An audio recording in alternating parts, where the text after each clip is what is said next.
Hello friends, నేను మీ Vamsikrishna, chess coach. ఇవాళ వీడియోలో మనం డిస్కస్ చేయబోయేది స్ట్రాటజీ. అంటే చెస్లో మనం ఏది ఫస్ట్ ఓపెన్ చేసుకొని గేమ్ ఆడతాం, మన పీసెస్ ఎక్కడెక్కడ ప్లేస్ చేస్తే మంచిగా గేమ్. సో ఇప్పుడు మనం అది చూద్దామండి. మనకి చెస్లో చాలా ఓపెనింగ్స్ ఉంటాయి. క్వీన్ గ్యాంబిట్ అని, E4 ఓపెనింగ్ అని, ఇండియన్ కింగ్ డిఫెన్స్ అని. సో ఇది మీకు చాలా ఉపయోగపడుతుందండి. సో మనం ఫస్ట్ చాలా ఓపెనింగ్స్ ఉంటాయని చెప్పాం కదా. సో ఇలా డిఫరెంట్ ఓపెనింగ్స్ ఉంటాయి. సో ఈ డిఫరెంట్ ఓపెనింగ్స్ మనం పక్కన పెట్టేసుకుంటే, ఎందుకంటే సో ఓపెనింగ్ అనేది మన పీసెస్ ఒక స్ట్రాంగ్ స్క్వేర్స్లో ప్లేస్ అయితే చాలు. సో ఒక స్ట్రాంగ్ స్క్వేర్స్లో మన పీసెస్ ఉంటే చాలు, మనకి గేమ్ అనేది మంచిగా రన్ అవుతుంది. సో డిఫరెంట్ ఓపెనింగ్స్ పెట్టుకొని చేసినా కూడా మన పీసెస్ స్ట్రాంగ్ ప్లేస్లో ఉంటాయి. అండ్ ఈవెన్ మన పీసెస్ అనేవి ఒక డైరెక్ట్గా మన పీసెస్ అనే పవర్ఫుల్ పొజిషన్లో పెట్టినా కూడా ఒకలాగే ఉంటుంది. నా ఉద్దేశం అలా ఉంటుంది. సో ఓపెనింగ్స్ కూడా కవర్ చేస్తాను. అంటే డిఫరెంట్ ఓపెనింగ్స్ ఏవైతే ఉన్నాయో ఆ ఓపెనింగ్స్ అన్నీ కవర్ చేద్దాము. బట్ ముందుగా మనం ఆల్రెడీ బేసిక్స్ అయితే క్లియర్ చేసాం. మీకు ఒక్క టాపిక్ ఉండిపోయింది, అదేనండి చెస్ నొటేషన్ ఎలా ఇవ్వాలని చెప్పేసి టాపిక్ ఉండిపోయింది. ఆ టాపిక్ రేపు వీడియో తీసేసి అప్లోడ్ చేసేస్తాను. ఇవాళ మనం ఒక అడ్వాన్స్ అని చెప్పలేం, బట్ సమ్వాట్ ఒక మీడియం ఒక థింగ్ అయితే నేర్చుకోబోతున్నాం. ఇప్పుడు మనం ఓపెనింగ్స్ అనేది చాలా ఇంపార్టెంట్. ఇది బేసిక్ అయితే కాదు, ఎందుకంటే ఇది ఒక స్ట్రాటజీ లెవెల్. అంటే మీకు ఇది ఎక్కడైనా మీరు పెయిడ్ కోర్సెస్ తీసుకుంటే దాంట్లో అయితే ఇది చెప్తారు. నేను ఎంత ఫ్రీగా చెప్పేస్తున్నాను, చూద్దాం. సో ఫస్ట్ ఓపెనింగ్ నేను ఎక్కువ ఆడేది E4. సో ఇలా అయితే పాన్ని ముందుకు పుష్ చేస్తా. కింగ్ దగ్గర ఉన్న పాన్ని ముందుకు పుష్ చేస్తా. నేను వైట్ సైడ్ నుంచి ఆడితే నేను ఎలా ఆడతాను అనేది మీకు చెప్తున్నాను. అండ్ బ్లాక్ సైడ్ నుంచి మళ్ళీ స్పెషల్ వీడియో చేసుకుందాం. నెక్స్ట్ నేను డైరెక్ట్గా చూసుకుంటే నైట్స్ని డెవలప్ చేస్తా. ఓకే, తర్వాత అపోనెంట్ ఏ మూవ్ అని ఇంకో నైట్ని డెవలప్ చేసేస్తా. నెక్స్ట్ అగైన్ క్వీన్ దగ్గర ఉన్న పాన్ని ముందుకు పుష్ చేయడానికి ట్రై చేస్తా. లేదు అనుకుంటే ఇటు సైడ్ పాన్ ముందుకు పుష్ చేసి ఈ బిషప్ ఏదైతే ఉందో ఈ బిషప్ని యాక్టివేట్ చేస్తా. లేదు అనుకుంటే ఇటు సైడ్ నుంచి ఈ పాన్ ముందుకు పుష్ చేసేసి ఇక్కడ నుంచి ఇలా బిషప్ యాక్టివేట్ చేస్తా. సో మన స్ట్రాటజీ మన ఇష్టం, ఏదైనా ఓపెన్ చేయొచ్చు. నేనైతే ఈచ్ సైడ్ నుంచి యాక్టివేట్ చేయడం.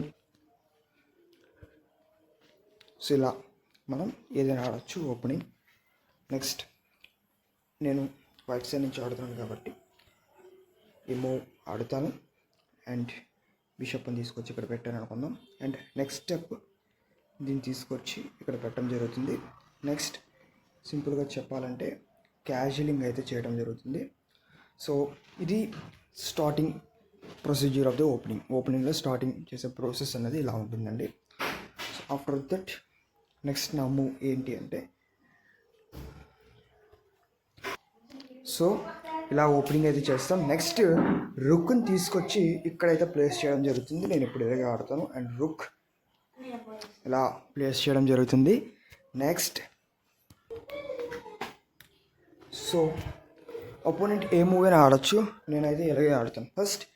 సో ఈ రుక్ని ఇక్కడ తేవడం ఇంటెన్షన్ ఏంటంటే, ఈ రుక్ ఈ ప్లేస్కి తాగానే కింగ్ పైన ఇండైరెక్ట్గా అటాక్ చేస్తాం. ఫ్యూచర్లీ పాన్ కానీ ఎక్స్చేంజ్ ఇచ్చేస్తే, అపోనెంట్ కానీ ఇలా ఆడేసి ఫ్యూచర్లో ఇట్లా ఎక్స్చేంజ్ ఇస్తే, సో రుక్కి కంప్లీట్గా ఓపెన్ ఫైల్ అయితే ఇచ్చేస్తాం. అంటే రుక్ అనేది ఓపెన్లోకి వచ్చేసింది, కంప్లీట్గా ఇట్లా ఓపెన్లోకి అయితే వచ్చేసింది. సో కింగ్ పైన అటాక్ చేయడానికి రెడీగా ఉంది కాబట్టి ఇక్కడున్న రుక్ని ఇక్కడ తేయడం నాకు ఇంటెన్షన్. అండ్ నెక్స్ట్ మనం ఇంకొక ప్రిన్సిపల్ ఖచ్చితంగా గుర్తుపెట్టుకోరండి, ఓపెనింగ్స్లో 80% క్వీన్ తేకూడదు. క్వీన్ తెస్తే చాలా ఇబ్బందులు అయితే అటు నుంచి అటాక్ స్టార్ట్ చేస్తుంది, ఎందుకంటే క్వీన్ మోస్ట్ పవర్ఫుల్ కాబట్టి.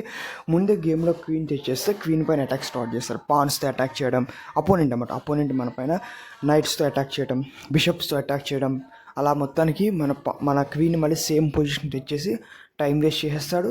మన పైన అటాక్ చేస్తూ అన్ని పీసెస్ వరకు తనకు డెవలప్ అయిపోతాయి, మనకి ఏ పీసెస్ డెవలప్ అవ్వవు. చెస్లో ఒకటే గుర్తుపెట్టుకోవాలండి, పీసెస్ని ఎంత వేరం డెవలప్ చేస్తామో అంత వేగంగా మనం అటాకింగ్ ఛాన్సెస్ అనేది చేస్తామండి. సో ఇది ఒక first strategy of the chess. And ఇంకోటి ఏంటంటే సెంటర్ కంట్రోలింగ్, ఇది చాలా important concept. And even grand masters కానీ ఎవరైనా చెస్ ప్లేయర్స్ ఎవరైనా ఖచ్చితంగా సెంటర్స్ని కంట్రోల్ చేయాలి. సో సెంటర్స్ మనకు ఉంటే మనం గేమ్లో అడ్వాంటేజ్ తీసుకోవడానికి హోప్స్ అని ఉంటాయి.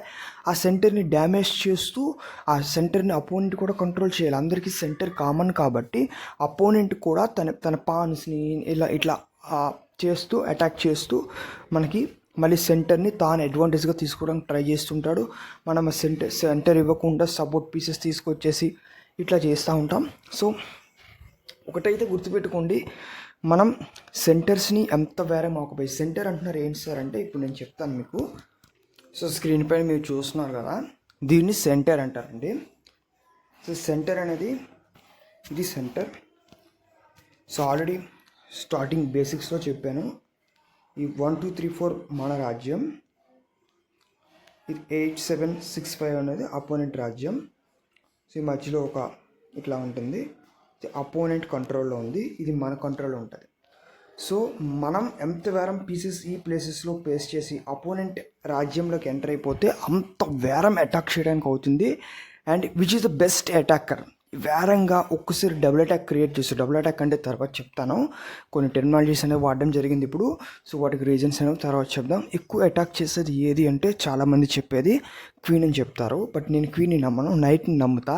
ఎందుకంటే నైట్ ఒక్కసారి కింగ్ని చెక్ పెడుతూ రుక్ పైన, కింగ్ని చెక్ పెడుతూ క్వీన్ పైన ఇట్లాంటి అటాక్స్ అనేది క్రియేట్ చేసేస్తుంది అన్నమాట. అవన్నీ తర్వాత మనం చెప్దాం, కాలిక్యులేషన్స్ అంటే ఏంటి అవన్నీ మనం చెప్దామండి. సో సింపుల్గా ఇవి గుర్తుపెట్టుకోండి. So centres are the most important in chess. And centres తర్వాత అపోనెంట్ రాజ్యంలోకి మనం వెళ్ళడానికి ట్రై చేయాలి మ్యాక్సిమం.